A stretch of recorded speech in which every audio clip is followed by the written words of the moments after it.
Being a 48-year-old librarian wasn't easy. Young students looked at her like, "Don't you have another job?" Professors thought she was just the She woman still who uses that organizes thing. books. I know, it's so Until that outdated. day, when the university was cyber-attacked, everyone learned who she really was. Welcome to the Human Stories. Before we begin this powerful story, tell us in the comments which city you're watching from, and if you believe stories like this deserve to be told, hit that subscribe button to support the channel. On the third floor of Stanford University's Green Library, in the reference section, Sarah Mitchell was one of the campus's least noticed employees. 48 years old, medium height, gray hair pulled back with a clip, wearing glasses. She had been working in the same department for 8 years, quietly categorizing books and helping students. But for Stanford's young, brilliant students, Sarah was just the library lady. Someone slow with technology, struggling to understand modern systems, past her prime. Computer engineering student Jake whispered to his friend Emma, "Look at Aunt Sarah over there, still organizing books by hand in 2025. Why doesn't she retire?" Emma laughed. "Yeah, I tried to explain cloud storage to her the other day. She didn't understand at all. It's like technology is too complex for her." Sarah heard these kinds of conversations often, but she never responded. She'd just smile and continue her work. Because nobody knew the truth. Sarah Mitchell had served as a United States Army Intelligence Analyst from 1995 to 2010. For 15 years, she had analyzed the world's most classified data, decoded encrypted messages, and specialized in digital forensics. Afghanistan, Iraq, the Balkans. She had been involved in the most critical intelligence operations. When she retired in 2010, she had PTSD. She was tired of constant data analysis, dealing with classified information. "I want a simple life," she had said. And she had applied to Stanford Library. The first years were difficult. Technology kept evolving, but Sarah deliberately stayed behind. She didn't want to use her old knowledge. She just wanted to live with books, in a calm environment, in peace. But people couldn't understand her. She decoded encrypted codes in 3 minutes. She traced the attackers and found their exact locations. And then someone saw what she had hidden in her desk drawer: Army Intelligence Analyst badges and top-secret clearance cards. That Wednesday morning, Sarah arrived at work at 8 as usual. The reference section was quiet. A few students had come early and were studying. Sarah continued the book categorization work she had left half-finished the evening before. She was arranging books in the military history section. Ironically, books related to her own past. At 10:30, young library assistant Marcus came running. "Sarah, big problem. All computer systems crashed." "What do you mean crashed?" "I don't know. All servers are offline. No internet connection. Students are panicking." Sarah remained calm. "Did you call the IT department?" "I did, but their systems are down too. Campus-wide problem." That's when Sarah's old alarm systems kicked in. Campus-wide system failure. This was a sign of a coordinated attack. "Marcus, did you see anyone unusual this morning? Strangers, people you didn't recognize?" Marcus thought. "Yes, actually, there were 2 men on the second floor. They were doing strange things on their laptops. I think they were writing code." Sarah's pulse quickened. "Where are they now?" "I don't know, they left." Sarah turned to Marcus. "Connect me with head librarian Dr. Patterson, urgent." "But Sarah, Marcus, now." 5 minutes later, Dr. Patterson arrived, stressed, worried. "Sarah, this situation is very serious. We called the FBI, but it'll take 2 hours for them to get here. Meanwhile, 40,000 students' information is at risk." "Sarah, I need to tell you something." "What?" Sarah opened the bottom drawer of her desk, the section she hadn't opened in 8 years. Inside were old ID cards, badges, classified documents. Army Intelligence Analyst. Retired. 15 years of service. Dr. Patterson's mouth hung open. You were in military intelligence?" "Digital forensics, cybersecurity, code breaking. I'm an expert in these kinds of attacks." "But The woman who organizes books. I know, but right now, I can help you. Dr. Patterson was uncertain. Sarah, this is very serious. The FBI is coming. In 2 hours. How many thousands of students' information could be stolen meanwhile? Dr. Patterson made his decision. What do you need to do? Sarah, for the first time in 8 years, switched to her old mode. I need a secure computer, one with internet connection and admin access from the IT department. 15 minutes later, Sarah was at the IT center. But she was no longer the library lady. She was Army Intelligence Analyst Sarah Mitchell. First analysis, network traffic patterns. She entered the system, examined data flow. With 15 years of experience, she immediately identified the attack vector. Advanced persistent threat, professional level, 3 entry points. IT manager Tom was amazed. Sarah, how do you know these things? No time for explanations. Attack is still active. They're conducting data exfiltration right now. Sarah began working rapidly on the keyboard. Skills she hadn't used in 8 years seemed never to have been forgotten. First step, intrusion detection. Sarah traced which paths the attackers used in the system. Binary code analysis, packet inspection, metadata extraction. Found it. 3 different malware, coordinated attack. Second step, source identification. Sarah began identifying where the attack came from. IP tracking, geolocation analysis, digital fingerprinting. Attackers are using VPN, but encryption patterns are familiar. I've seen this signature before. Tom asked, where have you seen it before? Classified. But this is a professional cyber terrorist group. Third step, countermeasures. Sarah began using her old techniques to stop the attack. Honeypot creation, reverse engineering, exploit mitigation. I'm isolating their malware. Now I'll launch a counterattack. Sarah's hands danced on the keyboard. 15 years of muscle memory had returned.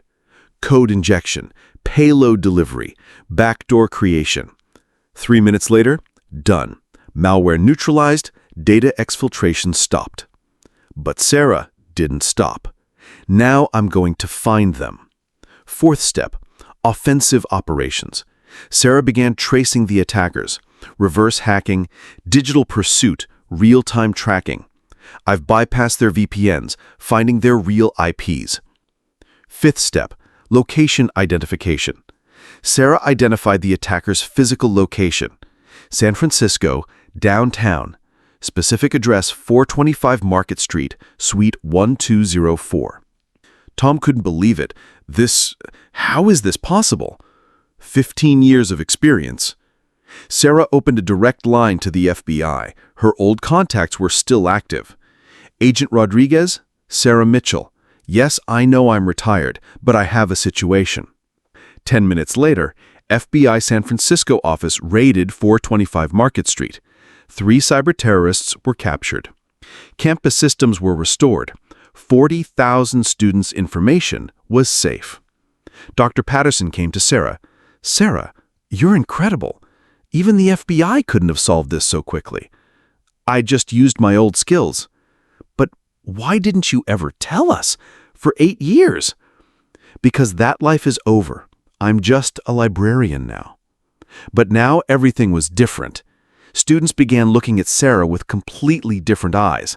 Jake said to Emma, "Did you know Aunt Sarah worked in Army Intelligence?" Emma was shocked.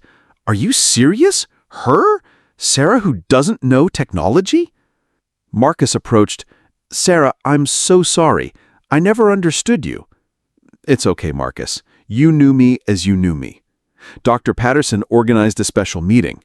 "Sarah, I'm offering you a cybersecurity consultant position. Salary increase, benefit package." Sarah thought, "Dr. Patterson, thank you, but I love it here." "But your talents—" "I used my talents today, and I'll use them again when necessary. But in my daily life, I just want to be Sarah." FBI Agent Rodriguez came and thanked Sarah. "Sarah, this operation was brilliant. There's a position at CIA. Are you interested?" "Agent Rodriguez, I'm retired." happy retirement. But your skill set will be used when necessary, but not on a daily basis. But Sarah's life had completely changed. Students approached her with respect. Some addressed her as ma'am. Professors began calling her Dr. Mitchell. The IT department consulted her as an advisor. But Sarah tried to remain calm as before. One day, a young computer engineering student, Lisa, approached. Ma'am, can I ask you something? Sure, Lisa, and just call me Sarah. When you have such talents, why do you organize books here? Sarah smiled. Lisa, power and talent are about how you use them. I'm at peace here. But you could do bigger things. Lisa, the biggest thing is being at peace, and when necessary, being in the right place at the right time. Lisa understood. Like today. Yes, like today. There was media attention for weeks, but Sarah didn't give interviews. I just did my job, she'd say. Stanford IT department gave Sarah a permanent consultant position, part-time, flexible hours. Sarah accepted, but the library is still priority, because Sarah Mitchell had now combined both her identities. Sarah, the book-loving, calm librarian, and when necessary, Sarah, the former Army Intelligence Analyst who kicks into action. But the most important thing, they were both the same person. She no longer had a past to hide, and she was at peace in her daily life. Stanford Library was no longer just a book repository. It was now a place secured by a cybersecurity center, safeguarded by a former intelligence analyst. But from the outside, she was still the same Sarah, the woman with glasses who organized books and helped students. The only difference? Nobody underestimated her anymore. Because true power is knowledge carried in silence. And Sarah Mitchell had carried this knowledge silently for 8 years, using it when necessary. Students at Stanford now knew their library didn't just contain books. It also had a former intelligence analyst. And this made them feel both safer and more humble. Because Sarah's story taught them something. Never judge people by their appearances.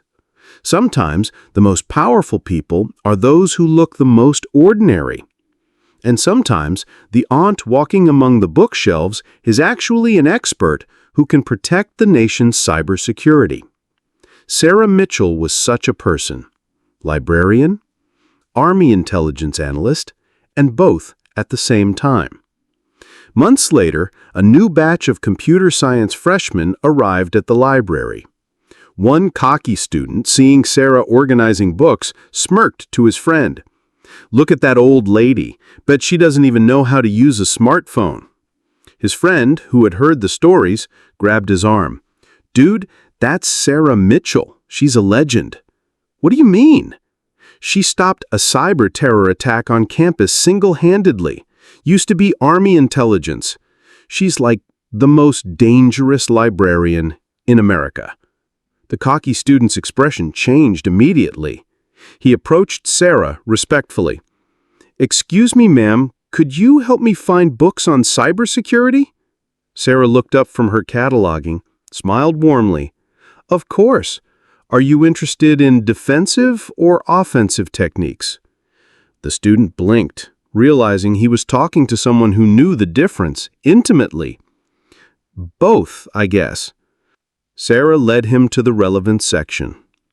"Here's what I recommend starting with. And remember, the best security experts are the ones who understand that knowledge without wisdom is dangerous." As she walked away, the student stood there holding advanced cybersecurity texts, suddenly understanding that his education was about to get much more interesting. At her desk, Sarah returned to her cataloging, a small smile on her face. She had found the perfect balance, using her skills to guide the next generation while maintaining the peaceful life she had chosen. Because sometimes the best place for a warrior isn't on the battlefield. Sometimes it's in a library, quietly preparing others for the battles they don't even know are coming. And Sarah Mitchell, former Army Intelligence Analyst, current Stanford librarian, and permanent guardian of knowledge, was exactly where she belonged. In the silence between the stacks, watching over those who would shape tomorrow, the library was quiet again, just the way she liked it. But now everyone knew that this quiet was protected by someone who had seen the loudest battles the digital world could offer. And that made all the difference.